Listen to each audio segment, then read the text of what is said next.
Hey, hey, hey. I haven't had enough coffee yet. Clearly, I have not had enough coffee yet. You know how I knew that my microphone was not working? I saw Marianne's face, and she was like, "Beautiful. How are you?" I'm good. How are you? I'm fantastic.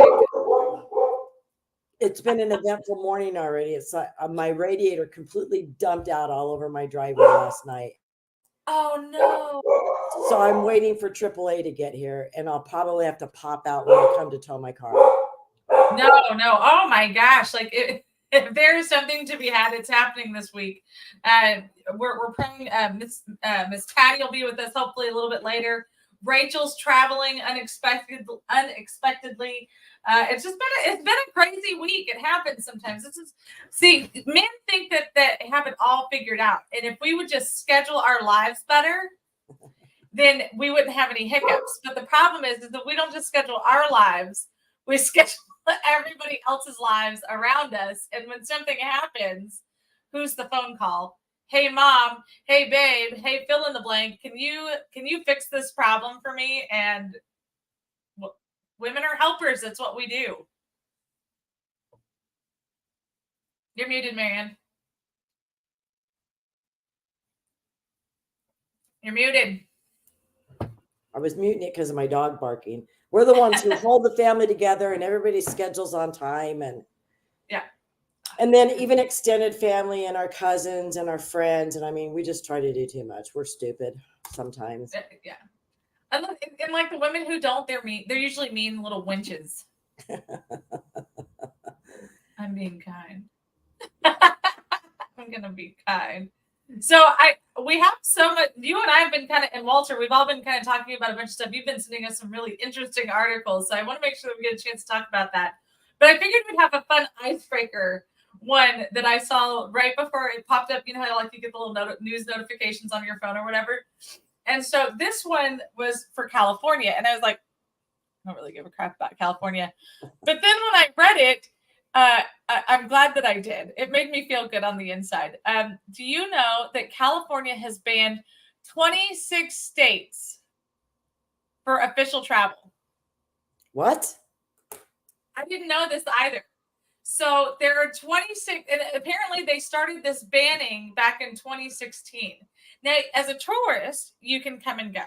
Even as a Californian resident, you can do that. That's fine. But if it's official state travel, even all the way down to the collegiate level of any kind, it is banned in 26 states. Do you want to know why? Why? Because they have mean anti-LGBTQ plus legislation. Oh my gosh. I don't think this world can get any stupider, quite honestly. Nothing surprises me anymore. Nothing.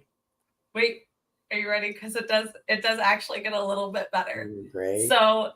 So when one of the California state colleges made it to the Final Four, the NAACP ended up jumping, or was it the NAACP or the NCAA, whatever it is, the basketball group. Is it NCAA?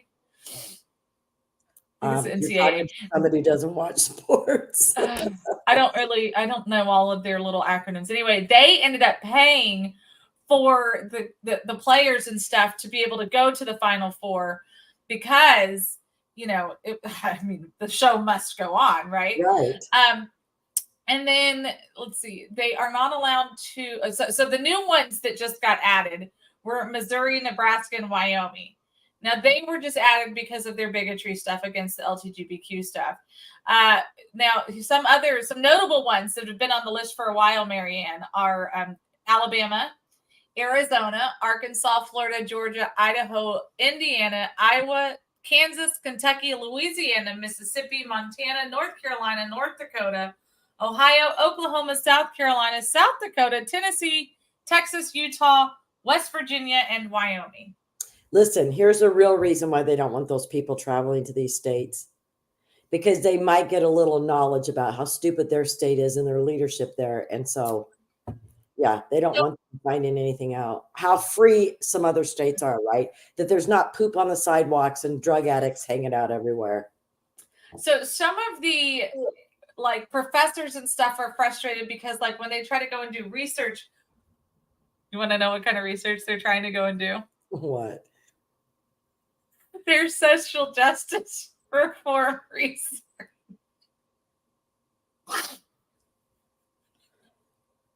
Oh my gosh. It's not even real research. I need more hot So tea. they're frustrated because their anti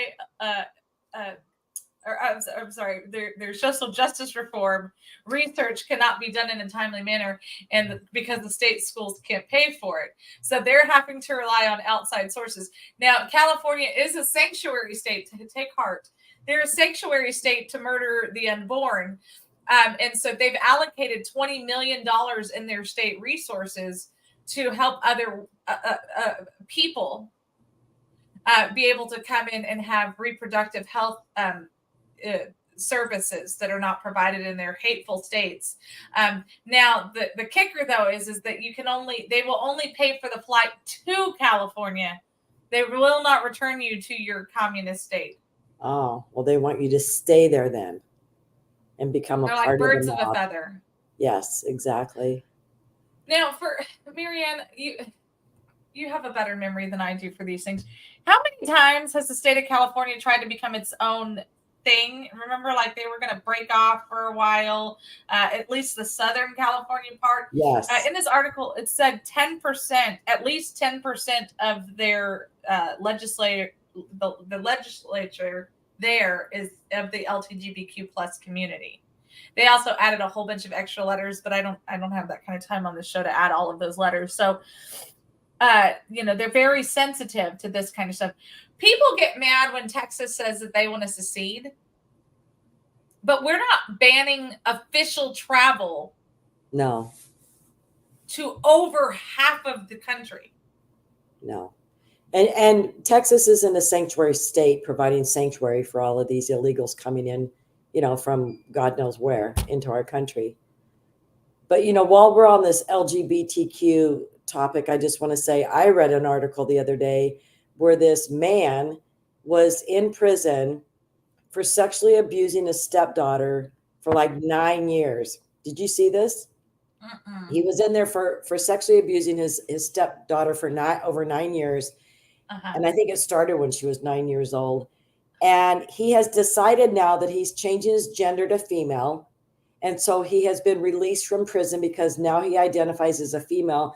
And this article was talking about a lot of men who were in prison, especially the ones who were in there for abusing children, when they get noticed that they're going to be released to the general population of a prison, they start identifying as women and change their gender because they know they're going to get the heck beat out of them by these other inmates for the crimes that they've done. And so, but in doing so, get a load of this, it creates a whole new identity for yourself. So you are now a female and your old criminal record and everything goes by the wayside and you're released out into the public identifying as the opposite gender now, and you have a clean slate. Wait, and they get a clean slate, so it's not like an alias situation? Because it was a male who committed all those crimes, Sandra. Because I thought, this is where I thought as soon as you said it, this is where my mind went. Right before we get released from prison, we start identifying as a woman because these people are going to repeat their offenses again. Well, of course, that's what sexual predators do. And so now he's got the setup for, see, look, I told you guys I was identifying as a woman, so you have to put me in a women's prison. Oh, darn. Right. And he didn't have any sexual, sex change operation. So he is still biologically a male and physically a male and mentally a male. And he still has that evil within him, because his stepdaughter was saying all the years that she lived with him and he was living with them as a family, he never had gender dysphoria. And this man is going to go back out into the public and recommit these crimes, which is 100% absolutely true. And where did you read that article? Someone's asking where you read it. I am going to find it and I will get it to you so you can put it on your, I'll have to find it because it just was so disturbing on so many levels. because Janie's like, I don't think that's true, but Janie, depending on what state it is, it absolutely will become true because this is what they're doing, and especially like in states like California and Washington and Oregon, all of those incredibly left-leaning legislatures, they're recreating laws, and we've talked about this on the show before. Because they're recreating. What they're doing is they're recreating the laws, so they're taking what offenses like robbery, looting, things like that. They're taking outward expressions like how they had the Chaz. That was not illegal any longer in Oregon because, I mean, gosh darn it, they're just good people. And so they go back and they change the laws. And so what in some of these cases, what they're doing is they're changing the laws and they're allowing it to be backdated depending on who and what the offense is. Yeah. And so some of the other things that they're doing is they're making it so that sexual crimes are not considered crimes anymore in some of these states because it allows them to release them faster because these aren't crimes anymore. And this is part of what we started seeing on the left coast, the West Coast, and why the crimes were not being convicted. And so if you go back and you look, we did a story on it here on TFL a couple of months ago about how they were completely changing all of the laws, and they were now allowed. So what was happening was the lawyers were now going back to the judges and saying, hey, my guy was in jail for something that you just changed the law on. So what do you say we let him out and he gets a clean slate? And the judge is like, you know what? That seems fair. Yep. Just like in states where they have legalized marijuana. So they just legalized marijuana, and I'm throwing out a blanket date here in 2021. And homeboy was in jail since got in jail since 2017, let's say. Now they've turned around and they've brought it full circle, and they said, well, you know what? Hey, we've now legalized this in our legislature, and so they shouldn't be in jail anymore. They shouldn't be in jail anymore. So let's go ahead and fix that for us. And it looks like Ken found that article really quick. Let me see if I can pull that up so that I can pull it into the window here. Oops.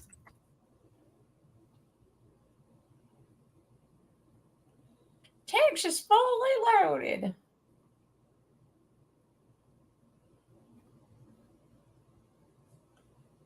I have AAA going to be here in about 5 minutes, so I'm going to have to pop out and then I'll have to pop back in. But I'm going to be searching for that article and get it. There we go. Is this a convicted serial pedophile being released after becoming transgender woman?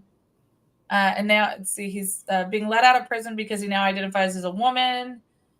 Felon convicted of many sex crimes against children is being let out of prison because he now identifies as a woman. The Iowa Attorney General's office sided with the criminal over protecting children. They claim a change in hormones prevents the transgender from being a threat. Just that Matthew isn't Smith. The article, but there's many of them. This isn't the same one. I'm searching on Google, and I can't believe how many articles I'm coming across with this same topic. Let's see, a preliminary report. I think this is the just 1 to 13 for being in prison in 2015. The likelihood of re-offending with 5 years of release extended 20% because the victims of both genders. Bull crap.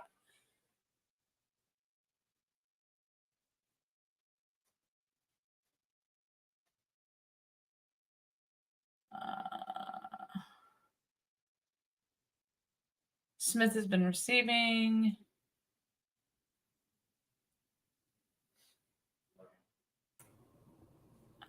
choosing politically correct and pandering. And this is Iowa, which is the story that that one really shocked me that it was coming from Iowa. I know. And I'm sorry, but those hormone levels, if they've got this sick evilness, desire to go after children in them, even I don't care hormonally if you've transitioned from male to female, I think you're still going to have that desire in you, and you still got all the male bodily parts. Yeah. I don't No, know. women molest children also. Yes. Yes. And those crimes are way less reported because women. There used to be. Do you remember Gallagher? Yes. Okay, so Gallagher used to do a comedy routine where he was talking about how much easier it is for a woman to get off of a murder charge, especially if the judge is a woman, because she can go in there and be like, it was a bad day, and it was flowing heavy, and he was a jerk, so I stabbed him, I don't know, 5, 6, 7 times. It was a crazy day. And then the female judge would be like, yeah, no, he probably had it coming for him. Good for you, girlfriend. And then case dismissed. Well, now, as much as that was hysterical back in the late 80s, early 90s, that's kind of becoming a reality if you say transgender. Right. Oh, I'm so sorry. Your hormones must be all over the place. Right. I understand you're going through a lot. So they're getting off on these crimes because they're saying, oh, well, it was, Well, and now, reality check. The sick thing is, like in North Carolina, they have illegals coming in there. They have a rape epidemic, and these men are raping children. And you've got the it's sanctuary love. sheriffs. Yeah, you've got the sanctuary sheriffs there, who got elected in 2018 and switched 3 counties to sanctuary counties. And they bring them in for raping a child, slap them on the wrist, put them out in the community, and say, "We'll see you in court in 6 months. We're going to talk to you about this." And then they go back out and rape more children while they're out there. And every time they're brought back in, they're released back into the community. And where is anybody protecting these children in North Carolina? And I've mentioned this before on your show, the website ncfire.info. Go to that website and you will be sickened by the amount of children being raped by illegal criminals in our country. And they just keep pouring into North Carolina. And it's interesting because I talked to Sheriff Sam Page from North Carolina last week, and he actually won his reelection in November to be sheriff again. And he's so strong about this, but he's actually running for lieutenant governor now. So I'm very happy. Good for him. Hopefully they change things there. But yeah, this website is pretty sickening. 2022 monthly child rapes by illegal aliens. December, 15 illegal aliens arrested for 41 child rape / child sexual assault charges in North Carolina. November, 16 illegals arrested for 74 child rape and sexual. This is, look at this. August, look at this one. Right? 169 children raped or sexually assaulted. Yep. Holy crap. Yeah. Look at the one in it was 200 in last year. There it is. April of 2021. 2021. And who talks about this, Sandra? Who talks about this? Nobody. Nobody. Texas fully loaded. Gosh, look at this. June of 2020. You remember when we were all in lockdown? 238 children. 238 children. Yep. In the middle of COVID lockdown. By 22 illegal aliens. So they're repeatedly harming children. Repeatedly. And then 145 as soon as it began. Look at this. Yeah. And these are just the ones that were reported, guys. Right. These are just the ones that were reported. Correct. Because a lot of those ones. Look at how drastically the numbers went up from 2019 to 2020. 379 in December of 2020. How did I skip that one? Oh my. Yeah. I wonder how many other states have this information readily available. No like other that. State. That's the only state that has it. Unfortunately, because so many states keep the illegal crime suppressed. And, when they had that hearing last week, the impact of illegal criminals in U.S. cities, which was a complete joke there at the Capitol. They were talking about your wonderful Congresswoman down there in El Paso. What's her name? Veronica Escobar. Yeah, Escobar. So she's talking and she's got these charts behind her and she's like, this is the amount of crime that natural born citizens here commit in sanctuary cities. And, it's, the charts up here, and then it's like illegal, undocumented immigrants, and then documented immigrants or legal immigrants. And it's like, but one of the other Republican legislators pointed out to her, but these crime statistics aren't real, because in a sanctuary city or a sanctuary county, when they arrest these illegals, they immediately put them out on the street or reduce their crimes from a felony to a misdemeanor, or they don't even charge them at all and wipe the slate clean. And so once again, you've got skewed statistics, which is what the Cato Institute and all of these, ones that gather all the information, they love to put this information out because they know it's not the truth. And it's completely slanted and making it look like, American citizens commit more crimes. Hey, we do, because we are a larger population in whole, legal citizens here in the United States. Well, maybe. But we don't need to be importing criminals who are going to add to the crime rate and kill and rape and rob and assault and do all of these things. When you look at their percentage as a whole in the United States and the amount of crimes that they commit, it's far higher than what what native citizens commit. And even saying that, though, a couple of years ago, when I went to go file a police report against the police here in Laredo because they were violating my First Amendment rights to be at a parade and walk along the street, which I had been given permission to do, the detective that was working with me, he said, he turned off his investigation stuff. He was done on his end. And he said, Miss Whitten, may I speak freely? And I said, no, of course. And he goes, every time, I know exactly who you are. We voted for you. Blah, blah, blah. He goes, every single time you talk about the crime rates being way higher than they're being reported, he goes, you are so spot on. He goes, people in South Texas, people in Texas, in Laredo specifically, he goes, I will only speak to Laredo, your guys there. My guy's here. I'll be back. Okay. He said, hey, we can't do anything about crimes that won't be reported. If the person who's being offended won't file the report, we can't do anything about it. Even if we witness the crime happen.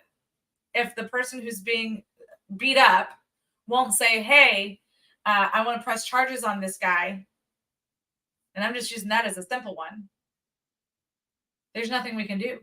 We have to take our toys and go away. And I spoke to a chief with a department yesterday on the phone, and he was telling me a similar story. It wasn't about on the necessarily super local level, but he was saying, we came across a work site and all of their equipment had just been beat to hell. And so he said,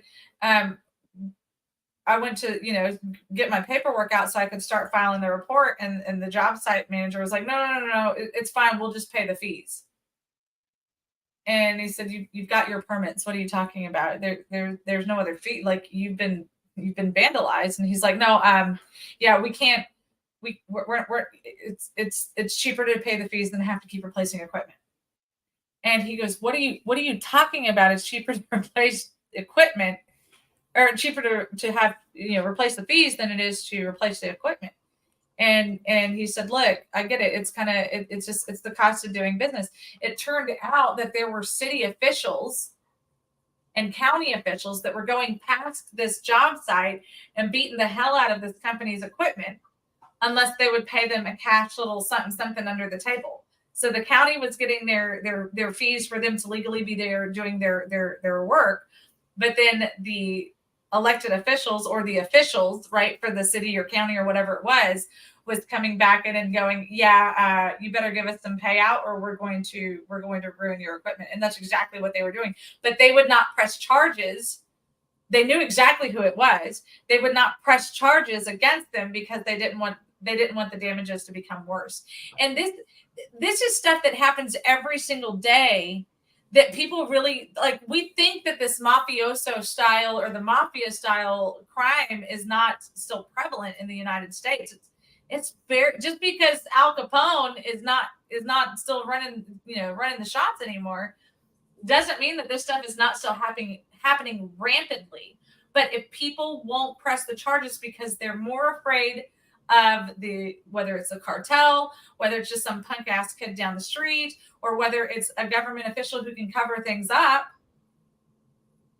then then the crime numbers are gonna look like they're nothing. We're literally turning into a lawlessness land, or even a self-governing lawlessness, because people will not report the crimes because they were afraid of the government fallout or cover up of it. Or, like you said, they're just going to get dismissed and they'll be like, well, just wasted my taxpayer dollars, I guess.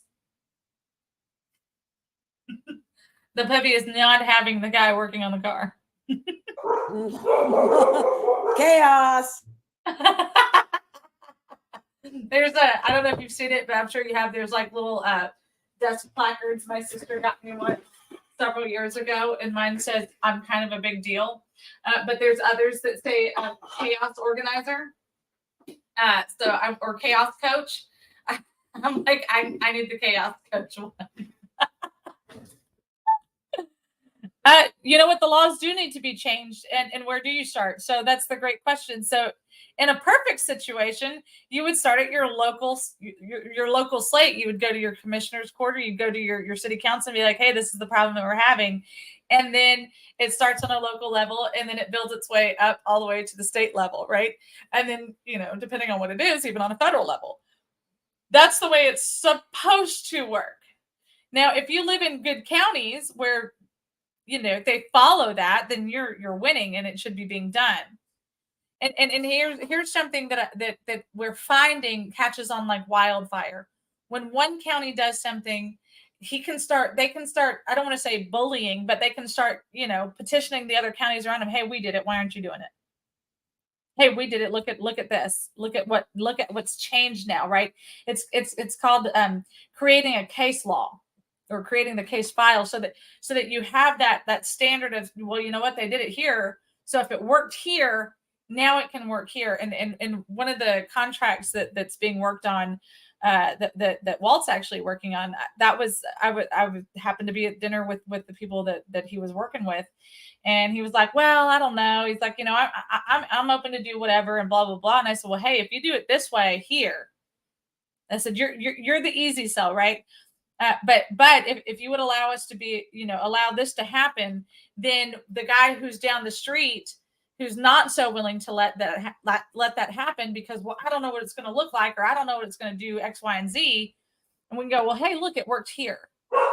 And he said, you know what, I'm willing to allow that to be the case here. I'm willing to kind of set the standard of, hey, this is what it looks like. This is how easy it was, X, Y, and Z. So I would love to be the test case for this. And so what we have to do, well, that's not true. That they do need to, you're correct. They do need to be enforced, but in some instances they have to be changed, because in instances, Simon, like what just happened in California, they're saying, hey, we're even predating this so that it can, get rid of existing laws.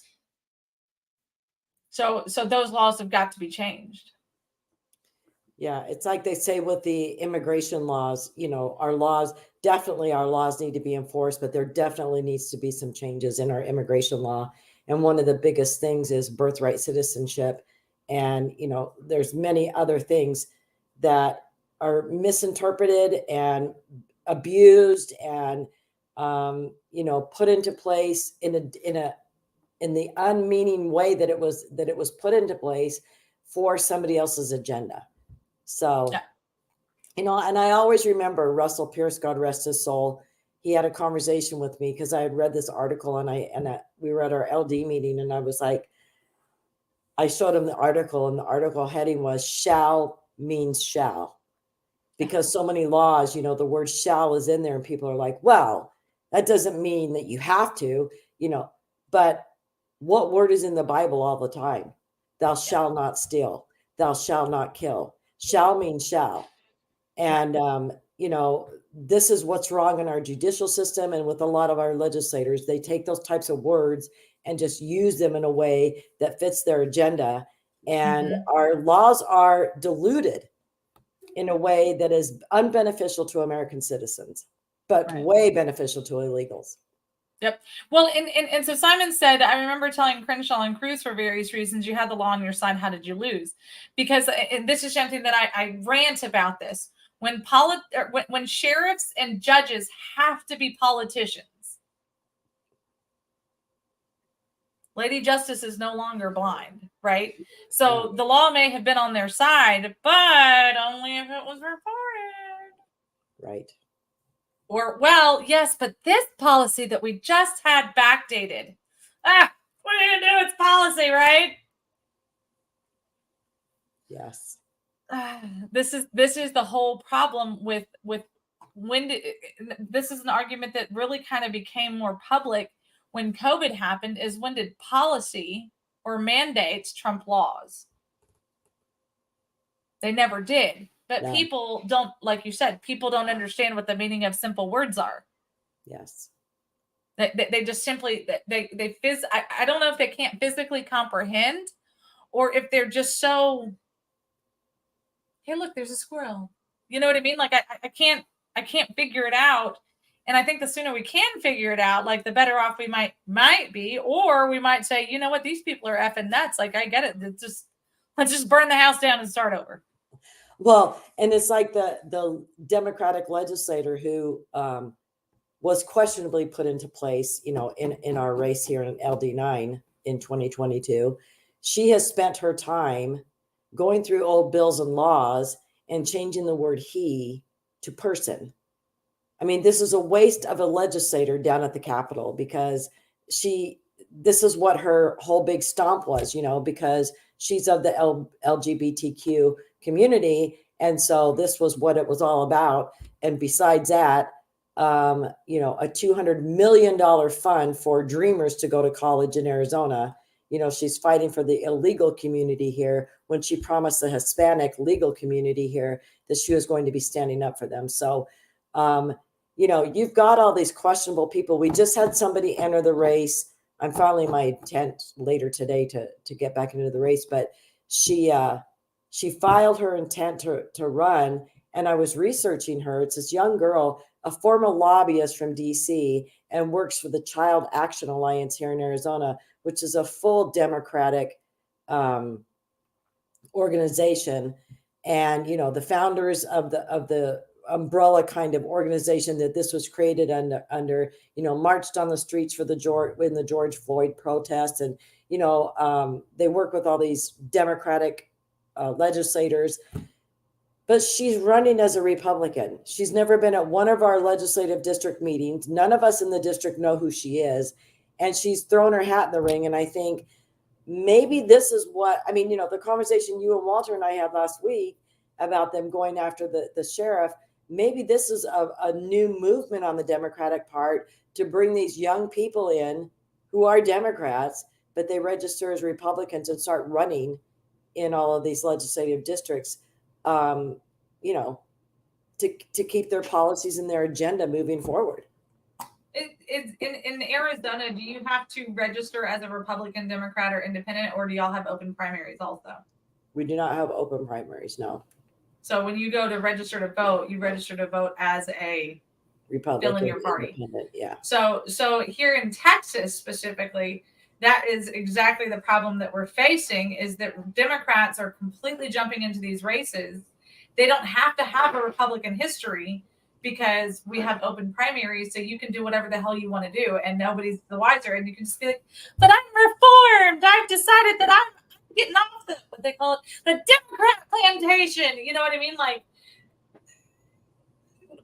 you mean to tell me that you believe that this person is suddenly pro-life and anti this and anti that and pro Second Amendment and yada yada? Yeah. Because 6 months ago they were posting pictures on their social media that anybody with a gun is the devil. So that's an amazing transformation. Yes, but they said it on a news conference. So, well, and then you've got John Corwin from Texas standing with Murkowski and a few others saying, if the Republicans don't get their stuff together, we're going to switch over to the Democratic Party, which we already knew you were a Democrat anyway. So many of the ways that these people vote. So Simon said, Sanchez, get Grab your popcorn, time for a primary election. You're not wrong. And also, you're not wrong about a commercial break. So we're going to take the Women on Wednesday commercial break, and then we'll pop right back in, okay? So give us just a second. We'll be right back, y'all.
We are back. A huge thank you to our amazing sponsors, the Montgomery County Tea Party. Don't forget the first and the third Monday of every month, be at Citizens Grill in Conroe, Texas. The meeting starts at 6:30, so get there early so you can get something yummy to eat, hug some necks, and ask some questions. Maybe you might even be the one that has the answers. So you should definitely be there, because that's where we can all collaborate like a big old pot of gumbo. You just put it all in there and then see what the yumminess is that comes out.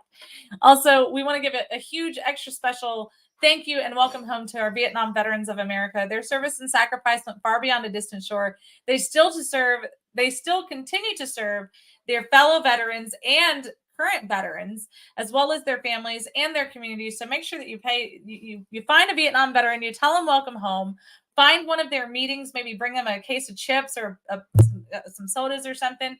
And then the Baytown branch specifically is having their big, huge, conference, but I think it's the statewide conference, I think is what Justin told me. So more information to follow on that, but it's going to be towards the end of October. So be prepared, get ready, because everybody is welcome.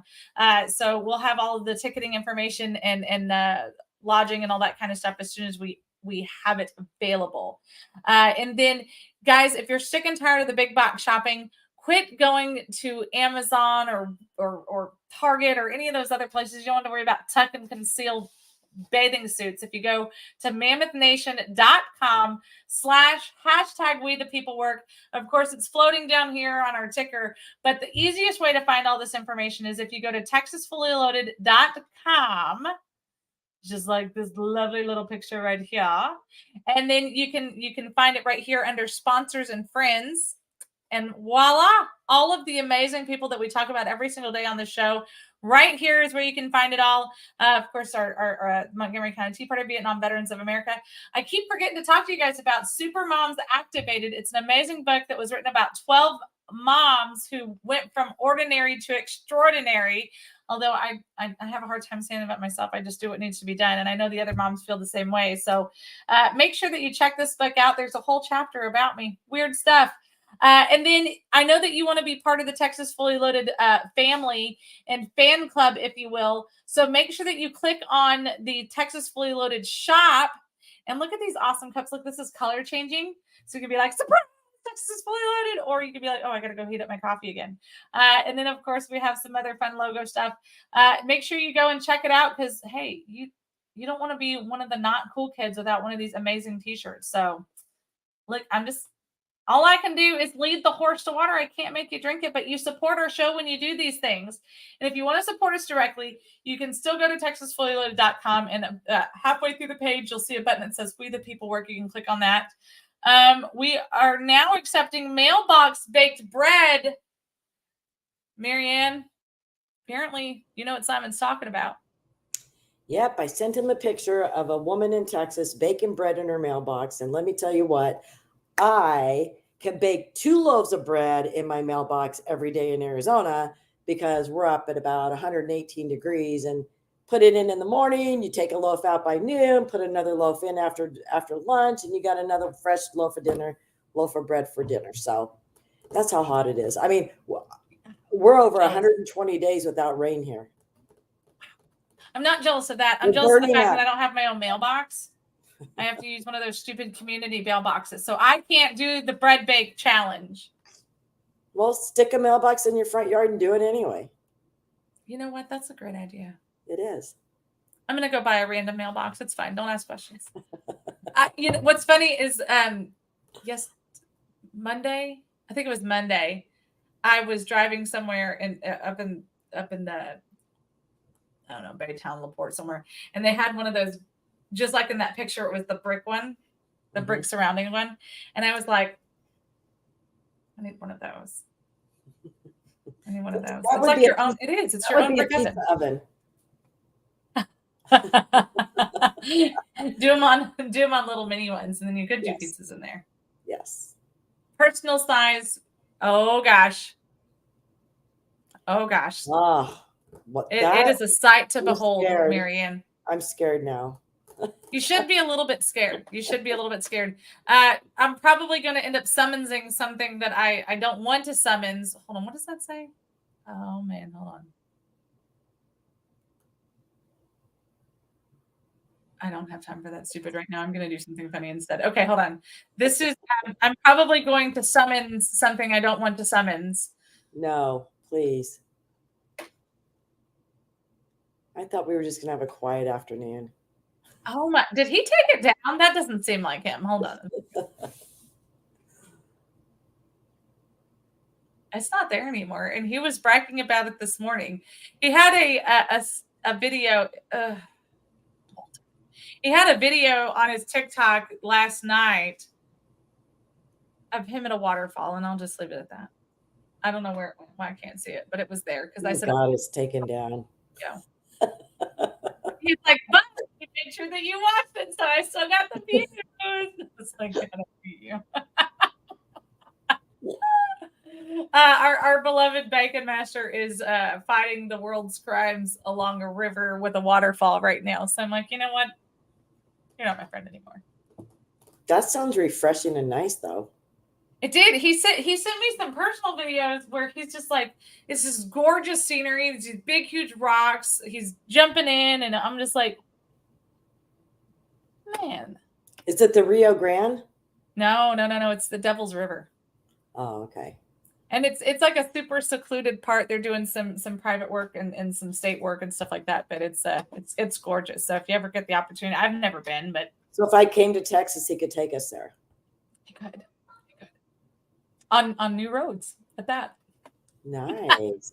But he said it. He goes, once you get to the because it's apparently at a state park, and once you get to a certain point, he's like, it's still another 2 hours, like to actually get there because of how, you have to drive slow on those roads and whatever. And I'm just like, he's like, so yeah, it's an adventure. It's an adventure to get back there, but it's worth it. And the pictures I've seen, it is absolutely worth it. So I'm sure I've summoned him. So he's probably like fighting for a signal now. Like, I heard my name. He's dramatic to say the least. Let's see, 8, 9, 10, 11, 12, 1. In 4 hours, they're having those hearings in DC with the FBI whistleblowers today. Oh. Yes, about the IRS Hunter laptop crap. Anyway, we have to say his name 3 times. That is a fact. Walter West. Walter West. I could not be held responsible for what just happened here. And I clicked my ugly black slippers together. They're not ruby red slippers. That's funny. I'm trying to find. There was another. Oh yeah. Well, I kind of don't want to talk about this. I'll wait for Walter because he'll get on a nice tangent about that one. Oh! This is one that you'll appreciate. So there is in Honduras. There, number one, it's a woman president, so it's only appropriate that we talk about this. Okay. So in Honduras, I guess like a few months ago, and I feel like a terrible jerk for not knowing when the state actually happened. Recently, there was a huge gang war in a prison in Honduras, a women's prison in Honduras. I hate it when these stupid ads do that. And so now they want to build an island prison colony to be able to lock the gangsters inside of it. So what happened is, this is the woman president, and she's like, "Hey, we're not putting up with this." And I can't say her name, President Castro, because I'm not even going to try to pretend to murder her first name. She said that she wants to put at least 2,000 gang members in this island prison, not just members, but like the leaders, I guess. Okay, so it was back in June. Back in June, they had this huge gang war in the middle of the prison, and I think it was like 40 something prisoners, female prisoners, were all killed in this 46 women prisoners were killed in the fight between these rival gangs. And there was women gangs? Yeah, women gangs. Wow. Many of those that were killed were sprayed with gunfire and hacked to death with machetes. Some inmates were locked in their cells, where they were doused with flammable liquids and burned in the worst atrocity in a women's prison in recent memory. Where did they get the guns, the machetes, or the flammable material? Well, and so this is the argument. So because of how corrupt all of the just like Mexico, right? Honduras, El Salvador, all these countries are facing these problems. And they, to paraphrase Destiny Child's siren name, absolutely not. That's the problem, is that this stuff is getting smuggled in because they're in the center of where all of this heavy gang activity is happening. And so just like what we saw, like they had to put that's sad. I can't remember that it starts with a G. Not Guape. Gato. Anyway, there's a big guy from Mexico that's being imprisoned up here because of how El Gato. I don't remember, but anyway, they're jailing him here, and then they'll extradite. Yeah, I was right. El Guapo. Wait, are you messing with me? I feel like that's from Three Amigos. You never know with Simon.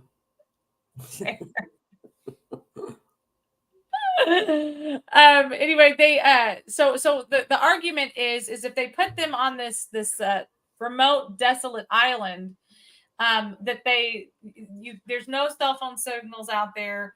It takes a full day's boat ride to get out there from any point, and the only service that is to be had is via satellites. So they want to put all of these 2,000 gang leaders on this remote prison island so that they can know what it's like to truly be in prison, like true isolation. And I think they'll just release them onto the prison, and it'll be a new Honduras show called Survivor, and they're just going to throw them all on this island, and may the strongest survive. And you know what? Here was my thoughts on it, and this might be barbaric, and I'm okay with it, so I'll go on record saying it on my show. I think that that was my immediate thoughts. Okay, so let's have contractors go in. They can put these big, huge, barbaric fences around it, and then once a week there's an airlift of just food only. That gets in literally like food in sacks, like not even like they can't even use wooden anything to drop it in there, and may the odds ever be in your favor. You know what I mean? Like because they're gonna end up killing themselves, and there's no sense in putting the officers there. No, to have to. You know what I mean? Like the officers are easy targets then because there's no backup for them. Right. So in my mind, it's all, they should have it so that they can monitor everything. They literally drop them off. And then they can just drop sack foods. They can't even drop crates in there because they can use the wood as shivs. they'll have some type of canopy situation so they can at least have some shade and some cover. Fresh water. I mean, we'll give them, bread and water. But if they're that awful of people, like, they deserve no comfort. They deserve no. Those gangs have absolutely no compassion for human life whatsoever. The things No, that they do not. I mean, they slice people open and take their organs out while they're alive, right? Yes, they do. I have physically seen those videos. Yes. So have you. We were together, in fact. There's another president in El Salvador who, is trying to show how much control they have over these prisons, but it's only temporary. You know what I mean? There's still a lot of these particular officers and members that are dealing with this of the government. There's only so much trust even amongst each other, for the same reasons that we can't truly trust and or work with the Mexican government, because we know over half of them are either placed by the cartel or being protected, or are, fill in the blank with the cartel. They have cartel affiliation of some sort, right, willing or otherwise. So it's hard to do business with thieves. What are your thoughts? Untrustworthy people, yeah. I mean, on a much less scary level, that's the way it is here in politics in America. Who do you trust? Are you really a Republican? Are you really a Democrat? But yeah, the Mexican cartel and the Mexican government, I think they're one and the same, quite honestly, at this point. I'm not going to tell you that you're wrong. So that somewhere in this little circle right here is the little island that they want to put the people in. So, I mean, here's Belize and everything in Honduras. So you can tell that it's definitely quite remote, right in the middle of nowhere. But then, I can't help but immediately when I saw Prison Island, I immediately thought of, well, that's what the Caribbean used to be. Right. For England and the crown, if you will. So where are we at with that? Is it going to, in 100 years, be a fun destination resort ran by former ex-cons? Or the cartel takes over, and yeah. Are they going to, and are they going to do one, maybe they need two islands, like one island with men and one island with women, so they can't reproduce, and there's no, I was going to say there's no, partnership, but we're not going to think about that. I don't know. I mean, in this world, but at least they can't reproduce. The more evil the crimes are becoming, what happens to people that shakes them up and makes them realize, set by example, all right, this is what's going to happen to me if I do something like this, and that usually deters many, many people from doing something when they see an example of what will happen to them, the consequences. But unfortunately, in this country, there are no consequences for probably 97.5% of the crimes you commit anymore. So we knew we said his name too many times, and we started talking about prison islands. Whoa. God, you could have cleaned yourself up today, Walter. I did. I've been bathing in the Devil's River. Told you. We've been hearing about this. I'm glad that you took that gross video down. She showed that X-rated video of you in the waterfall. Did she show you the one of me in the Speedo with a big Lone Star on my butt? I showed him the one after that when there wasn't. I thought that was a potato. Very grande potatoes. No, on your butt. Well. Janie, are you? I guess this is for Marianne because I always make up my percentages unless I show it on the screen. Where do you get your percentages from? When I said 97.5%, I was just probably pulling something out of the air, saying because 97% of our, No, I mean, I'm just making a point that there's not a whole lot of crimes. I mean, look at what the Democrats are getting away with right now. Hillary Clinton's gotten away with murder for how many years? So, I mean, and a lot of these woke cities, you know, they're not even doing anything about people. They can go in and shoplift up to $900 every time they visit a store. So they could do it multiple times a day.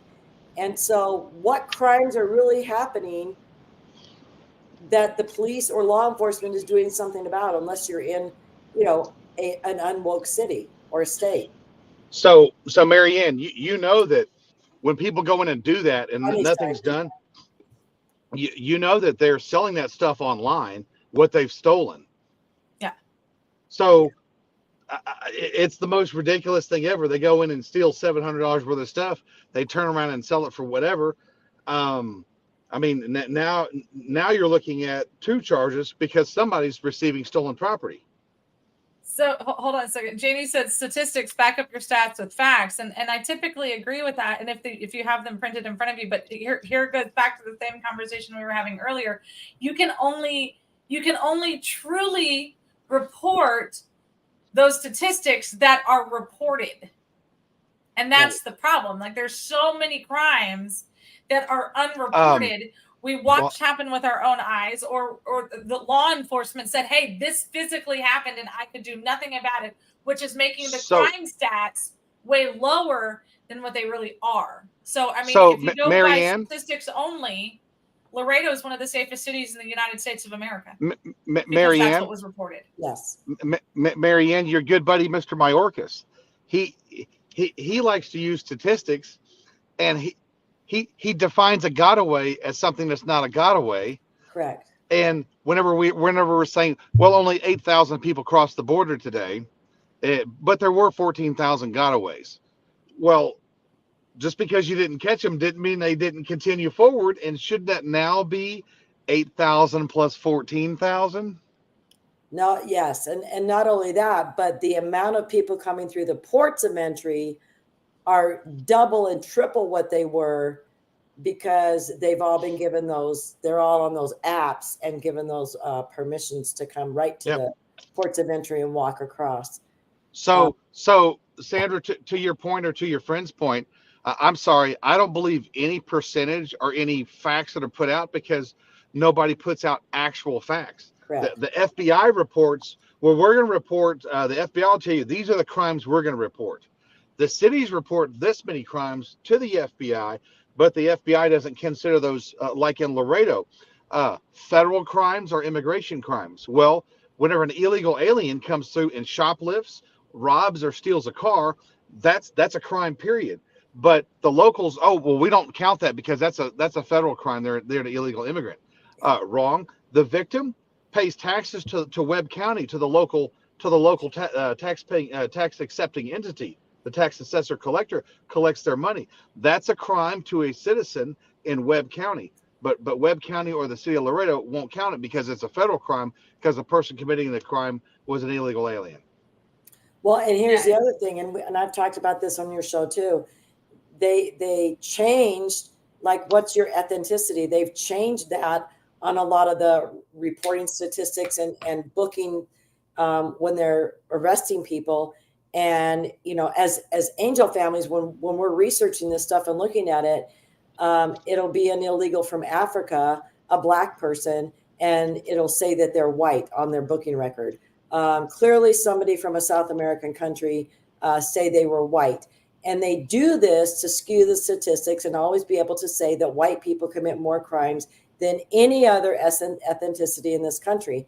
And it's done on purpose, because they don't want it found out, the amount of crime that these people are committing in our countries. You know, back 5-6 years ago, when I was going to the White House all the time and meeting with pro-sanctuary or anti-sanctuary leaders with President Trump, you know, sheriffs were saying back in 2012, 25 Americans were killed a day by illegals in our country. That was in 2012.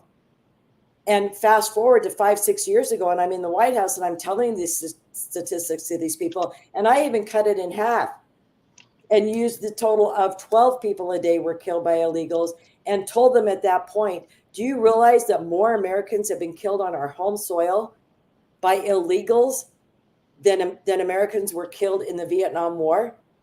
This is warfare in our own country. And I was blasted by the media, but law enforcement will never keep tabs of the crimes that illegal aliens commit in our country because it's bad for the policies and the Mayorkases and the Bidens of the world, because they're leaving the borders open, and they, for God's sake, they can't let us know the amount of crime they're committing ever. Well, and you have to admit, how much cocaine has actually been found in the White House? Right.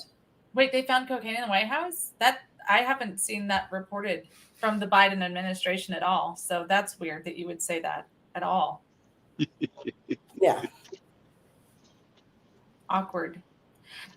So one of the things, just to kind of drive home a fun point there, when we were registering Alex for school here in Laredo, when we first moved here 14 years ago, when we were registering him the first time, I was filling out his paperwork and it asked his ethnicity. And so I was like, I looked at Manny, serious question, kind of a little bit naive, but also kind of a serious question, because our kids are 50-50, right? They're half white and they're half Hispanic.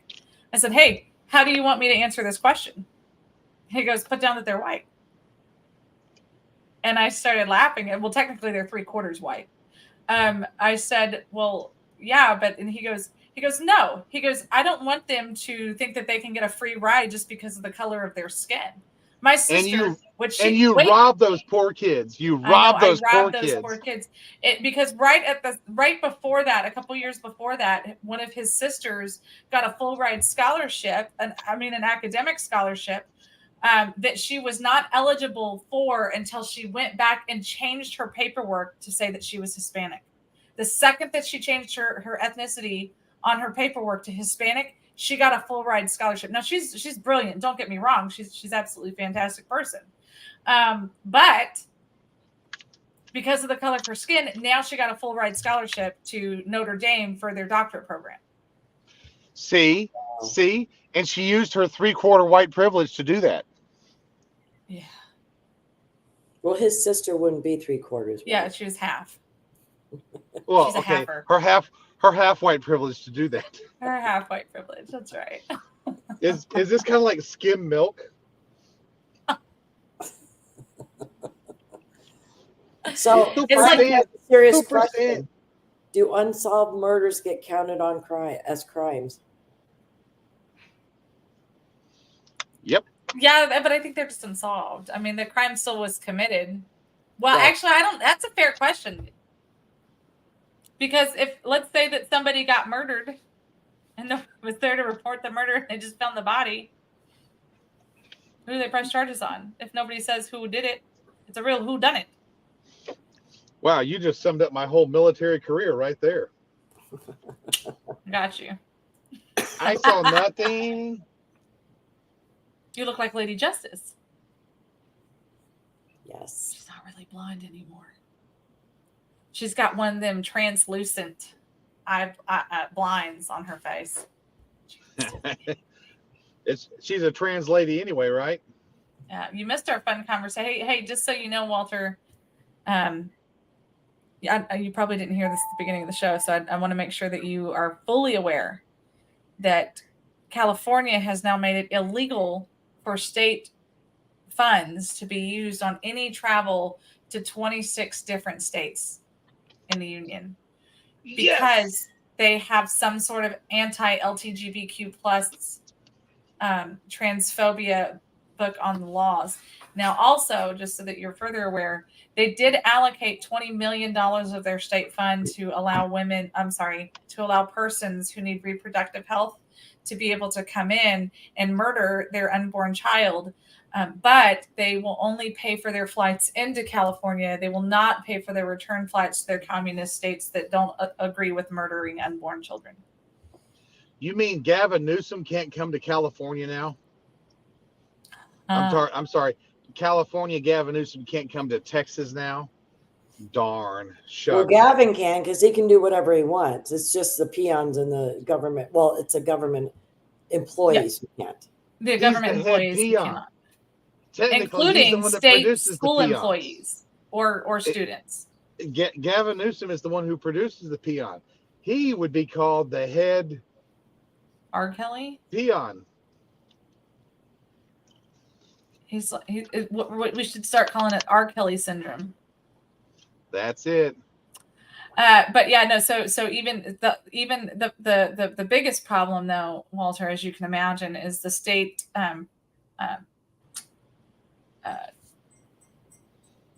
professors are very frustrated because of this law.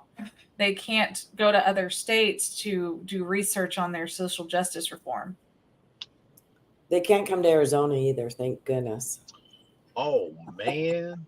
I know. Things are really rough out there, Walter, and I'm glad they can't come to ASU or NAU and do any of their crazy classes and bring their stupid ideas here. they have to use donor money to travel for their state competitions and stuff to some of these hateful states. The colleges have to use donor money now. They can't use state money, and it has to be specifically allocated for that. Well, maybe women's sports will start having women in it again. We can only hope. That would be nice. All women. All Real women. like biological women. Yes. The fact that we have to say those words is disturbing in itself. But there are instances where somebody like Sparkle and Porky might pop up, and We need a Helen Reddy moment right now. Uh-oh. Well, it's not going to be me, but I mean, if you could bring a little song up and play. I am woman, hear me roar. that would be fun. Oh, I heard that just the other day. I thought I had all those little sticky things off my mouse, and I was like, why is this mouse so rough? I have soft, delicate hands, so I know that, unlike a man, even with fake woman hands. If you were smart, you would shampoo the mouse a little more, or you would just shave all the hair off, period. And then you'd have a smooth mouse.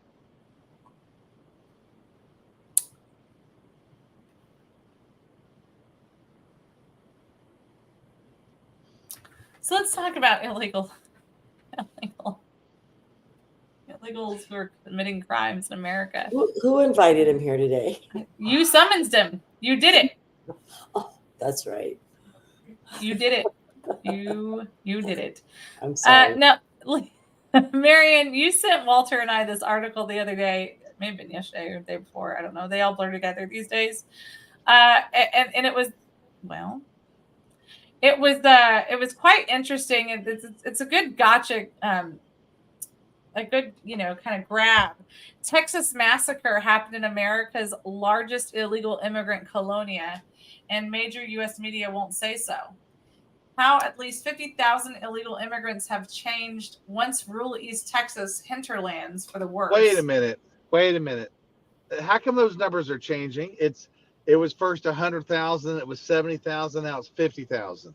And that's the Department of Public Safety. Yeah. Well, this is by Todd Bensman, and he's supposed to be the authority on Plum Grove. He used to be a consultant for the Department of Public Safety.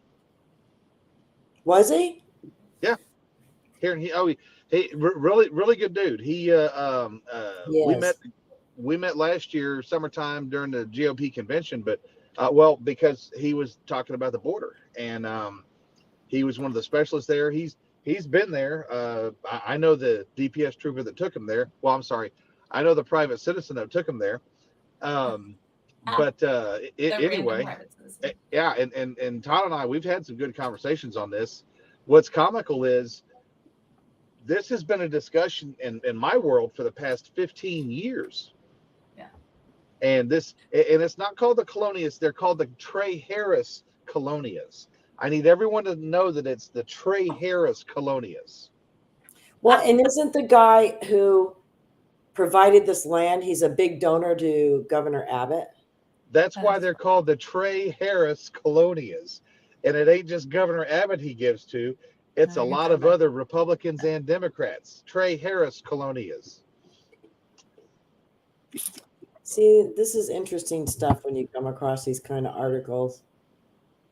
Yeah. So Simon does bring up a valid point. How does the number keep going down when, They are multiplying. Simon almost got kicked off of Facebook for that Well, statement. by the way. actually, He got a so warning. if we keep losing 25,000 at a time, I'm wondering if the illegal aliens that were living there are moving somewhere else. Maybe they're becoming your neighbor. Well, not you Well, guys. I mean, New Walter, York, if you're listening, DC, they're coming to you. Right. now, Walter, you can't go around just calling people illegals when they clearly filed their paperwork on their. Yep. Hey, let me let you hold for a second. Oh, thank you. We'll hold.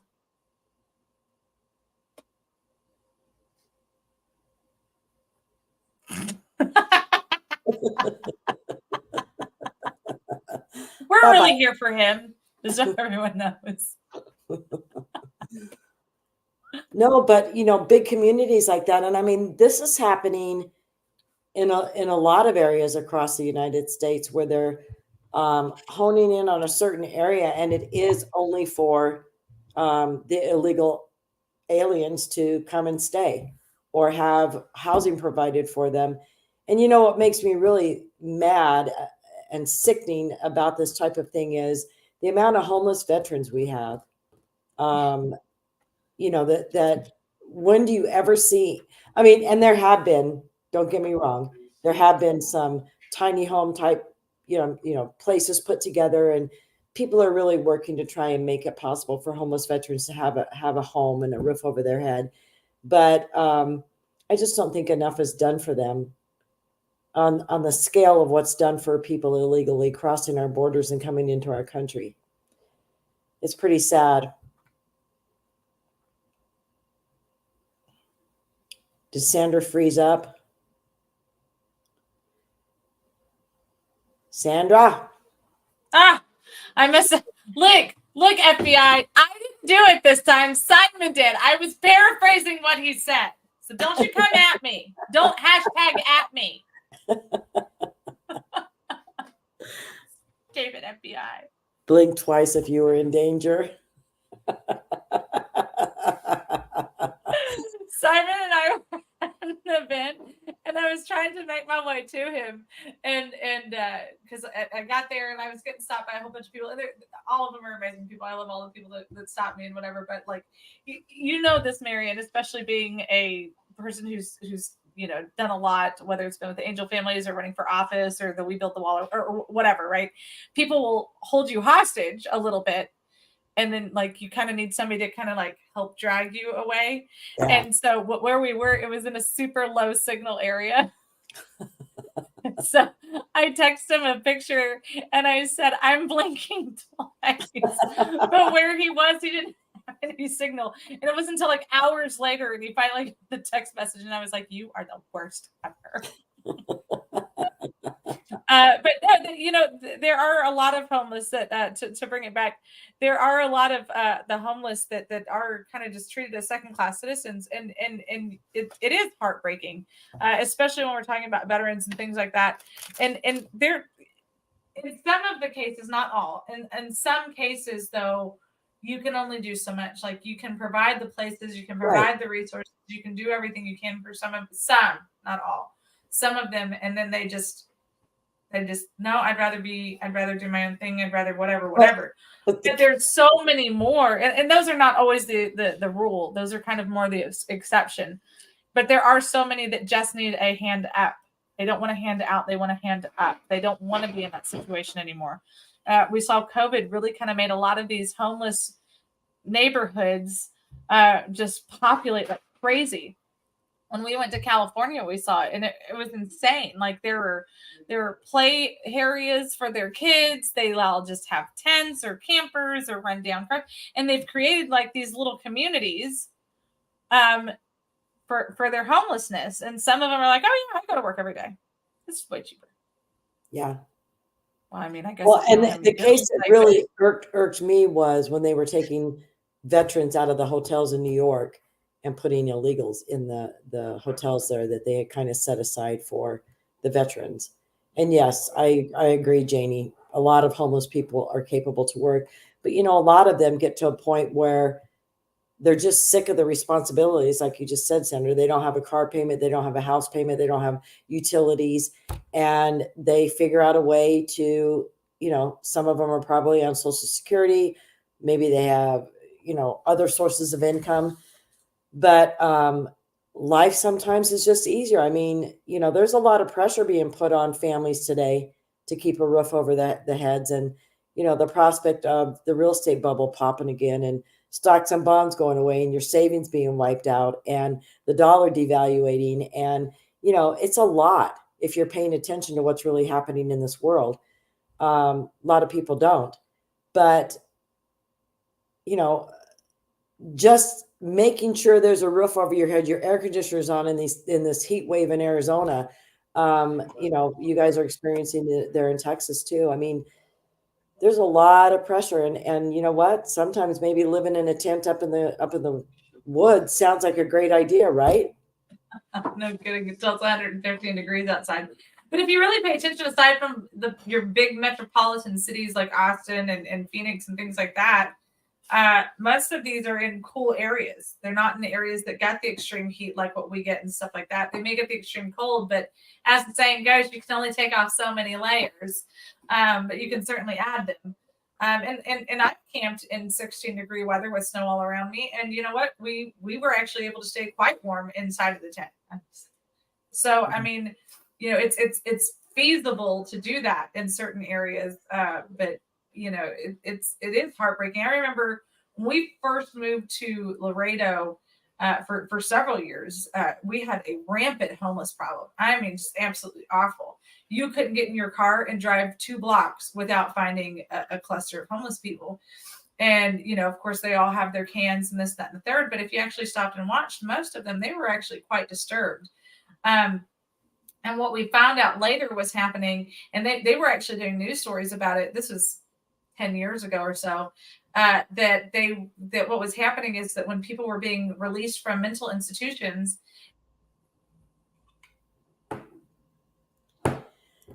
Well, Sandra froze again. I wonder if she doesn't have a very good signal. The FBI is after me today. I've been in much more situations and been just fine. Anyway, I'm gonna pull up my StreamYard just in case I need it again. You have a bad signal today? No, just in moments. Like I have full bars. I'm literally right next to my tower here at the house, and it's completely full. That's like there's no signal issues. It's literally just mine. Alex said his is experiencing signals also, but the homeless. The homelessness was so bad because they were shipping them down here from the mental hospitals when they were being released, and they didn't have anywhere to go. And so then what they would do is they'd round them up, and every so often they'd take them around to different cities, and then you'd see them cycle through. And not to sound crass, but money's not any good for those for those people, because they don't, if they are using it, they're only using it for drugs and alcohol, and that's not being a jerk. That's true. So what we started doing, because Alex and Austin were little, and they wanted to give, they wanted to help, they wanted to, they wanted to do what God put on their little hearts, and it was the sweetest thing ever. So what we would do is every payday we would go to Sam's Club, and we would pick up a case of waters, and we'd pick up little crackers, and like the peanut butter crackers or whatever, and we would put something in each one, and we would hand those out whenever the boys really felt led to want to do something, because I was running out of change. And I thought, this would be a better way to help. And then one time, I had gone into a gas station that used to be connected to like a Burger King or something. And this one lady, like, my heart ached for this woman. You could just tell, like, she's talking to herself, like she was just beside herself. You know what I mean? And she looked like she hadn't eaten days. And she just kind of looked up at me, and I said, let's go get something to eat. And she just was taken aback. She's like, I haven't eaten in 3 days. Oh. And, you don't know how accurate that was, but the way she wolfed down that combo, I couldn't help but wonder if that wasn't true. And so we have to pay attention to it. And it's our charge as the church, and the church is the people of God. It's not a building.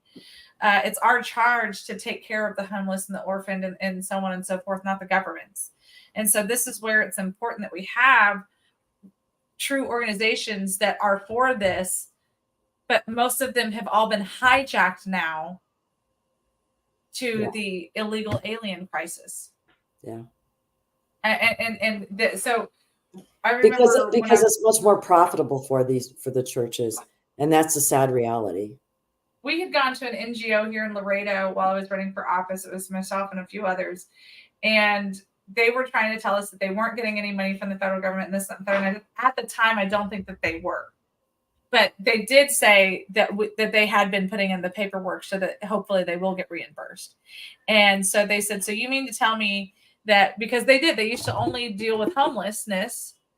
And so they said, so you mean to tell me that if I came to you as a homeless person, I would still get all of these services that you're offering to the illegals?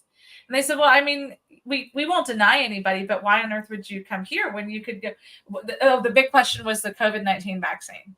That was one of the big things, because they were getting whole shipments to these NGOs while the pharmacies were running out of vaccines.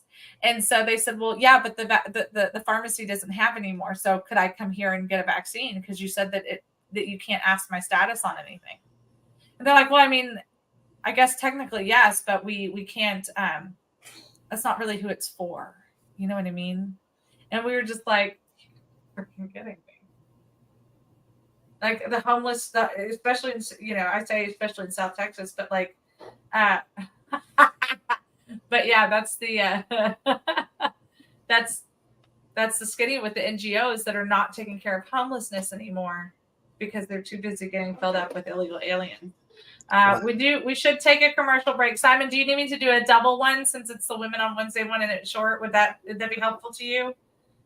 It might be helpful for me. So we're gonna take an extended Women on Wednesday commercial break, and we'll be right back.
Okay, hopefully everyone got their potty break in. Thank you so much to our amazing sponsors, the Montgomery County Tea Party. Don't forget the first and the third Monday of every month, be at Citizens Grill in Conroe, Texas. Meeting starts at 6:30, so get there early. Get something yummy to eat and meet some new people, meet some old people. Wait, but not because they're old, just because they've been there for you know what? It's fine. Just go. You'll be glad that you did. Always full of fun information and important information and things that you can do to change your community around you. Of course, always welcome home to the Vietnam Veterans of America. Their service and sacrifice went far beyond a distant shore. They continue to still serve their fellow veterans, both from Vietnam all the way to present day, and their families, making sure that resources are available to them and that no man gets left behind. Make sure that you check them out, VBA.org. And if you find one of their local meetings, which you can find on that website, do so and maybe take them some cookies or something and just, let them know that they are loved and valuable members of our community. The Baytown chapter will be having a big gala. Well, it's actually their big conference, and I think it's for the whole state. So make sure that you guys are paying attention. It's going to be in October. So here's like your save the date, if you will. I think it's the end of October. So as soon as I have all that information, I will make sure that you guys have it. And I hope to see you guys there.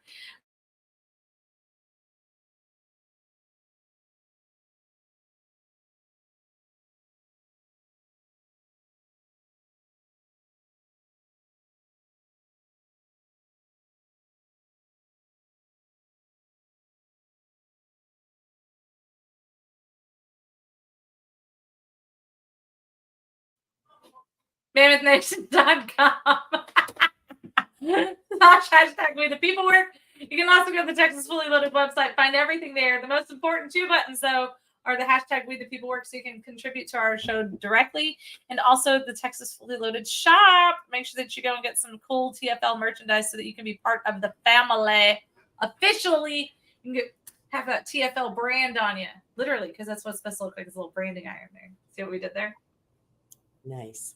I can't even take credit for it. You know who made that? Who?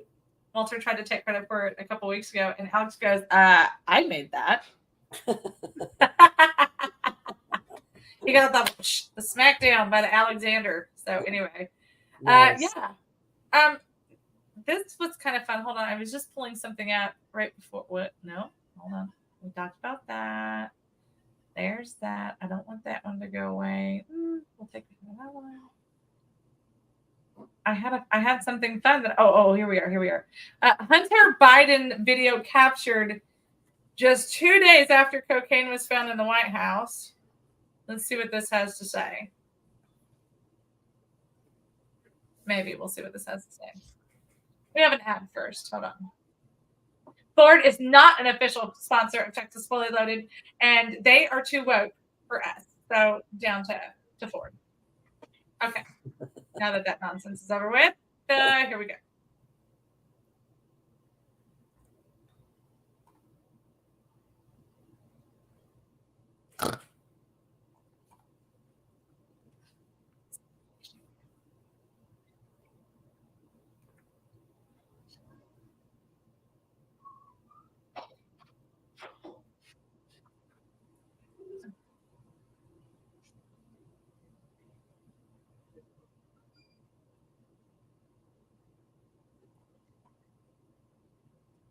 What happened? Won't play? Oh shoot! I should have. I'm over here doing all the motions like you guys were watching that. Hold on, did y'all need to see this? You're gonna scream. Wait. Let me put it back on. Hold on. Share this tab instead. Start her over. Now I should add it here so you guys can see what the heck was being said. I'm Colleen Long, and I cover the White House for the Associated Press. The FBI crime lab did sophisticated DNA testing and also fingerprint analysis on the baggie of cocaine found at the White House and turned up nothing. Surveillance footage uncovered no promising leads. So right now, Secret Service doesn't know who brought the cocaine to the White House. Secret Service agents found the bag July 2nd while they were doing routine checks at the White House. It was located in an area of the West Wing where staff come in and out very frequently, and also tours go through. And the president and his family were not at the White House at the time. They were at Camp David for Right. the weekend. Republicans have been very critical of the discovery of the drugs at the White House, and skeptical about the stories around how the investigation is going and also who the drugs belong to. It's just, for me, just as a member of Congress, it's frustrating. This is the most secure site, most secure building in the world, with the best law enforcement officers in the world. And we don't have any answers. On Thursday, there was a closed door briefing requested by Republicans on the House regarding the presence of the drugs at the White House. Somebody walks in the White House, the most secure building in the United States of America, or in the world actually, and can place something in a locker. What if it was a biological entity? What if it was something that had an emergent that would, would mature over a few days, and it could it's just a lot of questions. There's been some concerns over, the potential for other illicit substances to come into the White House, but the likelihood of that happening would be really low. First of all, bringing in a hazardous substance would be hazardous to the person bringing it in. In addition to that, the White House has specially trained dogs who sniff for biohazard materials and all kinds of other security apparatuses installed to ensure that nothing dangerous ends up inside the White House.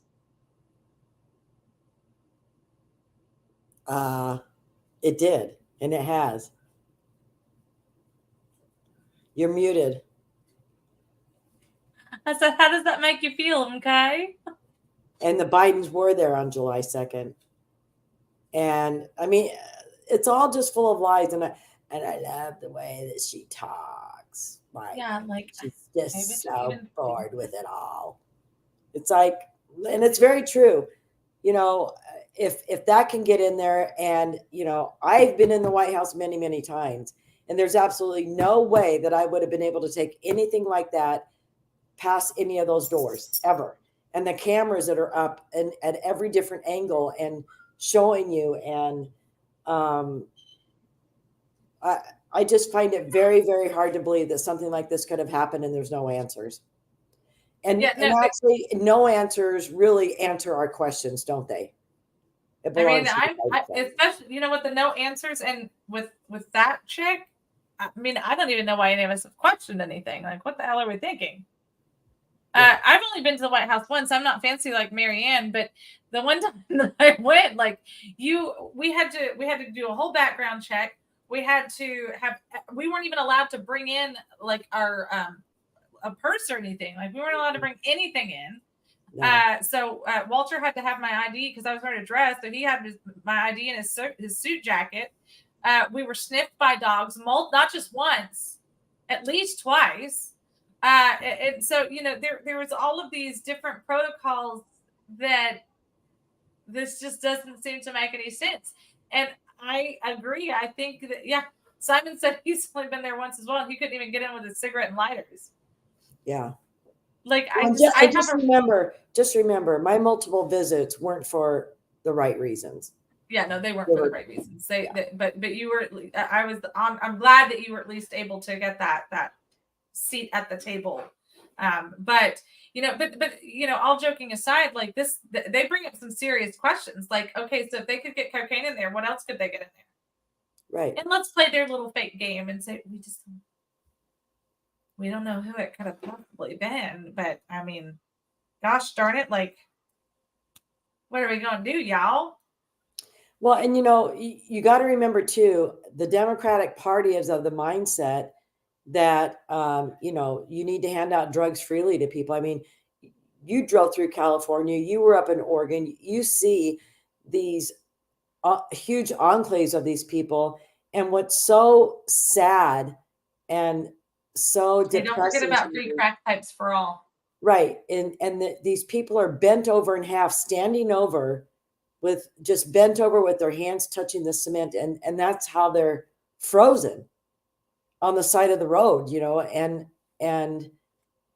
the Democratic Party is all about drugs and it being a part of society. And I think in a way, they get rid of more people and make them unproductive and unreliable and unresponsive and not paying attention to what's really happening around them. And Yeah. do they hand out these drugs free to the illegals who are coming across the border to No, they put brought them in their that own. type of a situation? No, they provide a nice hotel in New York. They provide them with a cell phone. They provide them with food and medical attention. But these American citizens get given drugs in a pipe. You know, this is a mindset of the Democratic Party, folks. So am I surprised there's drugs in the White House? Not really, honestly. Well, and here's a really off-colored statement or thought process. So I'll come out and say that up front. But I don't understand how the parents, the Voices of Fentanyl, or any of these other drug rehab family groups, or children, family groups who have had family members die to an overdose, whether it's fentanyl or any other substance, how they think they're going to get a seat at the White House. Yeah. I mean, that's just the reality of it. The White House is not going to acknowledge that there's a problem, because then they have to acknowledge that Hunter is a problem. There is a video, and we showed it on the show, I think it was last week, of Nancy Pelosi. I'm sorry, what's the other awful woman's name? Jill Biden. They were on the balcony there at the White House. And I think you shared it on your Facebook page originally, Marianne, is where I saw it. And Hunter he's searching for his fix, and he's just like, I gotta get out of here. Yeah, let me kiss the kid. I gotta go. And you see Jill, and she's just so like, Yeah, ignorance is bliss. I mean, like, but Dr. Jill Biden. she knows what she's talking about. But the first thing I took away from it was, this is the woman who raised him, and she's even just disgusted with him. She can't even stand to be around him. Yeah. Should speak leaps and bounds. I was talking to somebody the other day, and I kind of got a giggle out of it.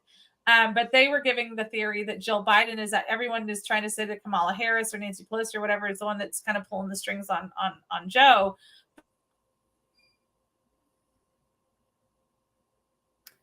But I bet you Sandra thinks it's Jill Biden.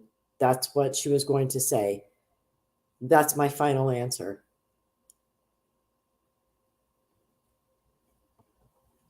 Sandra. The FBI is not having me today. You were correct that it's Jill Biden, and she just had this look on her face when the Hunter was walking past, like, the only reason you're not dead is because your father still is cognate sometimes. Like, that was like, yeah, that makes sense. Yeah, exactly. It's got to be frustrating for all of these parents and family members who have had loved ones died from overdoses, who have had loved ones who have gotten something that was laced with the wrong stuff, just to see this little jackass up in the White House get to have his cocaine get dropped in the middle of the White House and nothing be done about it. Right. It's a slap in the face to every single family who has ever had to deal with a drug situation.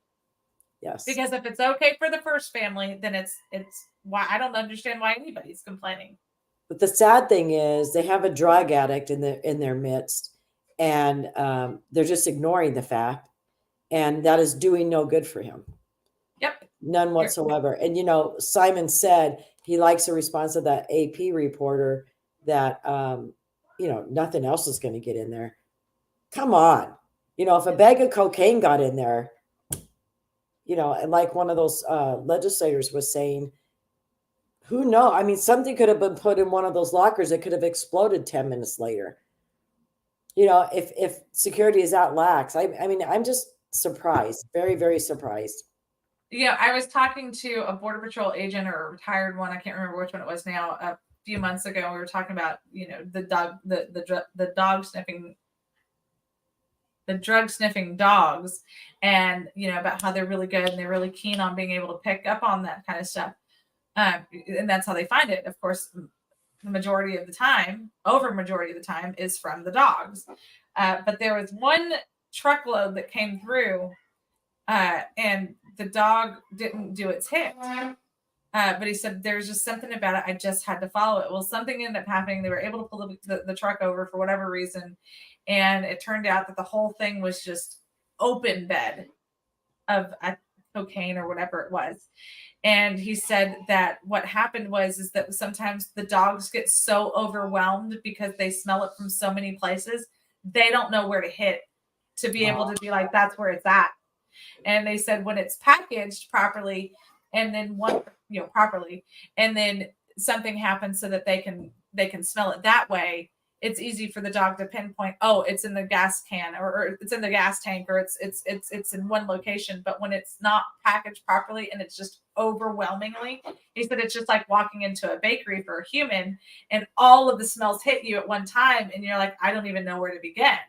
It's the same thing for these dogs. And so I can't help but wonder if the dogs are just so overwhelmed by Hunter.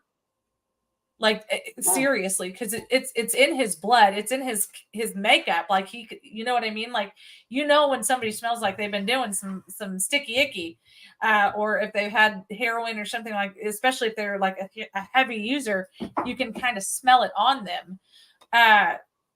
The dogs probably are just incredibly overwhelmed by Hunter. Right. I mean, and that happens if you've eaten a lot of garlic the night before, or curry, or those types of things. So yeah, that's a good thought. So it's certainly it sucks that we even have to have these, these conversations. I made a joke the other day. I take nasal spray. I've got really crazy allergies, so I take nasal spray, and I was all like, and I was kind of going like this and whatever.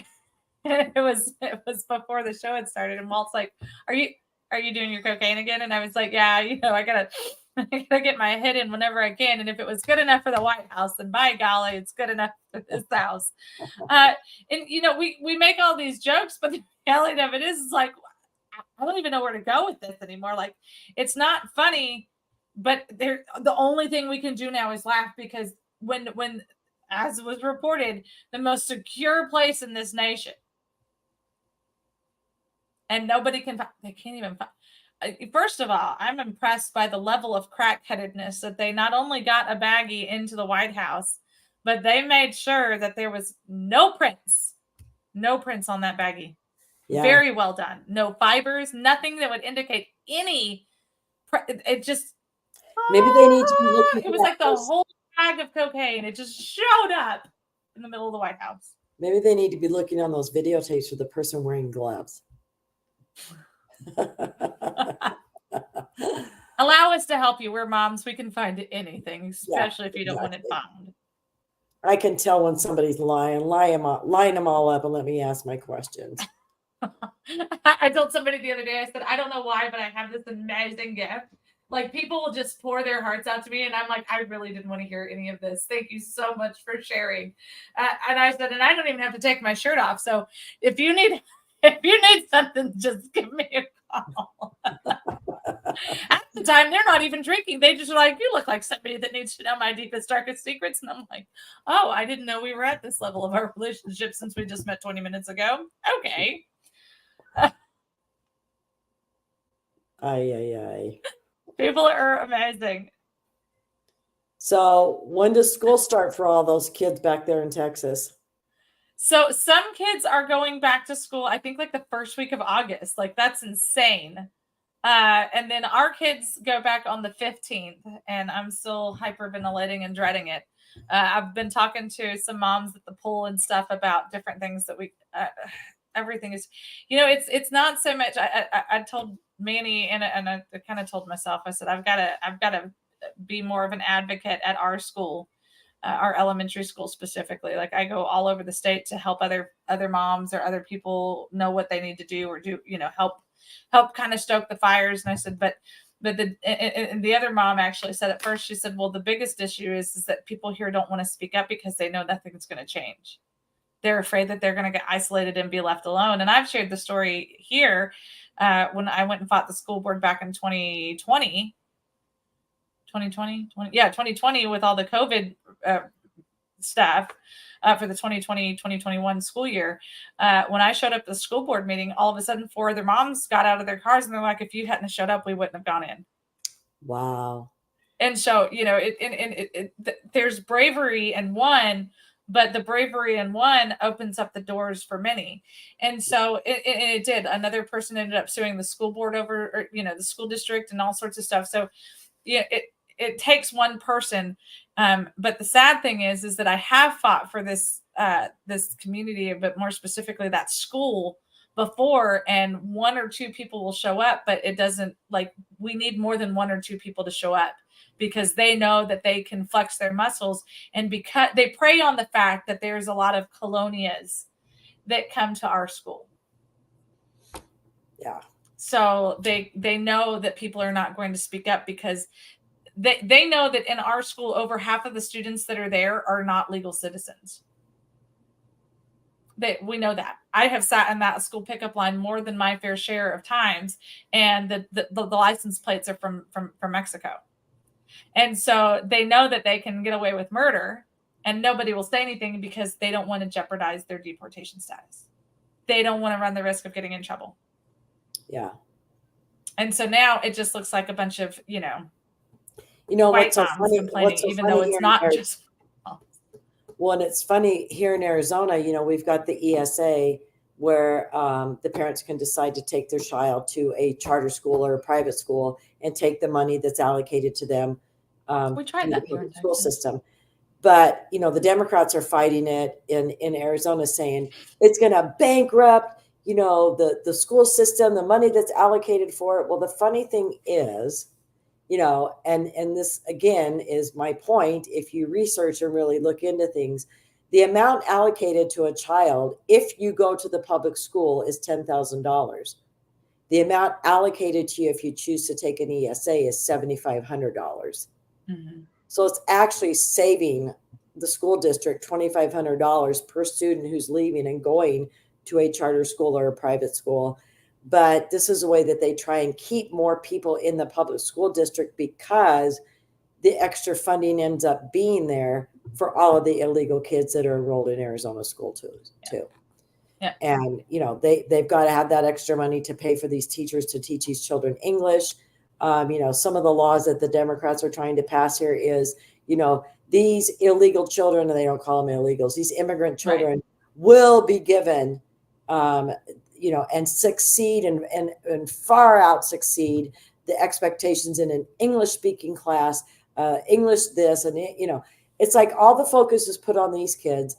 And I really am so glad. I mean, I've got grandkids still in the school system, but I'm glad my kids are out of there. I just couldn't even imagine going to schools nowadays and dealing with all that type of thing. Jenny, I agree with you. I'm a huge advocate for homeschooling. I encourage parents, if you can, please do homeschool your students. I was actually just talking to somebody just this week, and I said, here's the problem. And as I said, for our personal situation, and it's a case by case personal situation. For our personal situation, with my travel schedule, with Manny's work schedule, and fill in the blank, like we don't have the ability to homeschool our children unless I completely give up all of the work that I've been doing, because I can't just stay home and do what I have been doing. There's no possible way. My travel schedule is too intense to drag children all over with it, right? Because children need routine, children need to have some expectations. And if we look at, and again, it has to be case by case. One of my kids is homeschooled. Two of them are in public school. With Charlotte, we'll be able to make that decision. She'll probably end up in public school also. But we have to see what's best for each set of kids. And so with one of the arguments that I gave to somebody the other day was, I said, look, here's the deal. I said, we have to, as parents, shelter our children as much as we can. I say it all the time, let them be little. Like we should not have to force them into adult situations or adult conversations or anything like that. Well, you have to have money for that. And that costs a lot of money. And, what people don't really understand is that Texas Fully Loaded is not a cash maker. We have one consistent sponsor who keeps us afloat, but it doesn't do what we need to do, but financially, but we are making a difference in legislation. We're making a difference in I don't want to say the narrative, but we're making sure that the truth gets out. We're doing investigation stuff now, as you guys have seen with some of the stuff with San Jacinto County and the like. So the work that we do, I firmly believe, is not because we're being paid to do it, because we're not. I think that we're doing the right thing for the right reasons. And if I have to limit myself and stop so that we can do that, then there's some really bad guys that are going to be able to keep getting away with a lot of stuff that they're getting away with. And so as parents, I then have to now decide, okay, what am I going to do? Here's I'll give you the problem with school choice in just a minute, Simon. So I'm going to put that up there so I don't forget. So in our situation, like with Austin, he's going to the main campus. He's going to the 10th grade, the major high school now. And I'm really having a hard time with it. I'm legitimately like hyperventilating, because I know that MS-13 was in there recruiting a few years ago.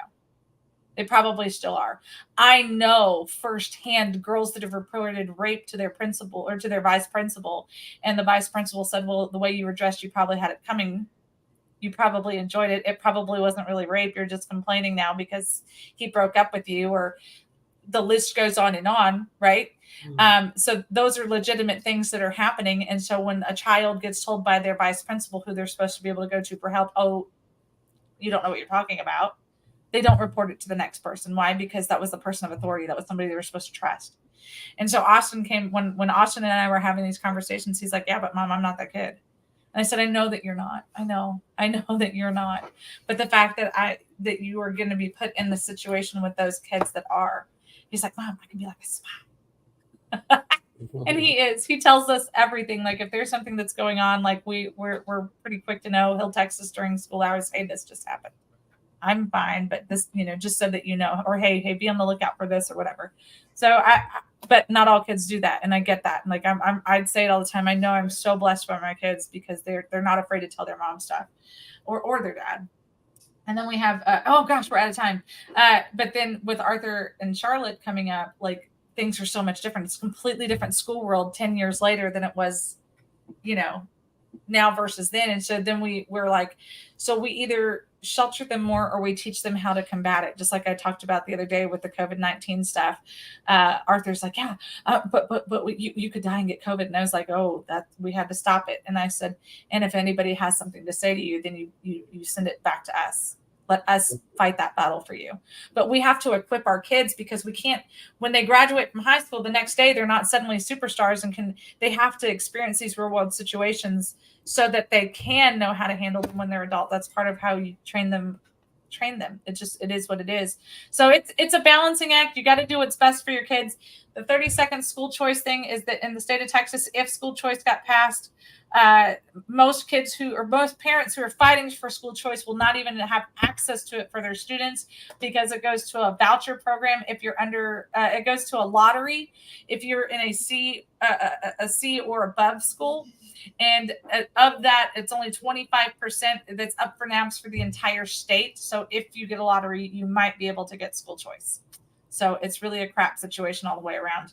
We are now out of time, Marianne. It was great hanging with you. I love you so much. Thank you for always being here to support Texas Fully Loaded from Arizona. Yes. It's Texas, Arizona Fully Loaded when Marianne is on. We love you guys. We will see you tomorrow. I'm super excited. Don't forget, Friar Calvin is going to be with us tomorrow. It's going to be an international version, and I just lost it. Here we are. Calvin Robinson. That's who it is. He's going to be on with us tomorrow, so we'll have an international Texas Fully Loaded. We love you guys. We'll see you later. Bye, y'all. Yeah.